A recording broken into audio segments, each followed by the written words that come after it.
Was और नसीहतें, जो मैंने आयत करीमा पढ़ी है पहले, उसमें भी वाज और नसीहत का बेहतरीन अंदाज, हिकमत के साथ, मसलहत के साथ, आदमी के सामने मीठे अंदाज में कोई बात रख देना, यह रखने की जरूरत है।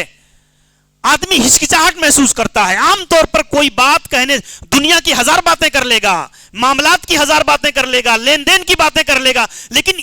दीन की, अकीदे की चंद बातें करने में उसे दुनिया का खदशा लायक हो जाता है। यह असल में खौफ अपने अंदर से निकालिए,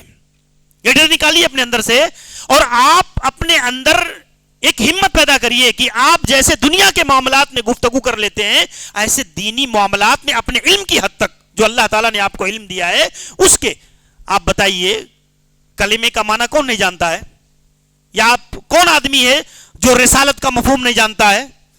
मरने के बाद की जिंदगी के मामलात को नहीं जानता है?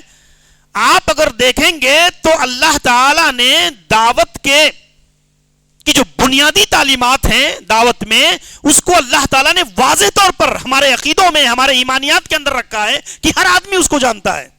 और हर मुसलमान जहां कहीं रहते हुए अगर इन असालीब को, इन वसाइल को अख्तियार करे तो दावत में एक बेहतरीन किरदार अदा किया जा सकता है। तो आप देखें, इस तौर पर जो है आदमी को ये चीजें अख्तियार करना चाहिए।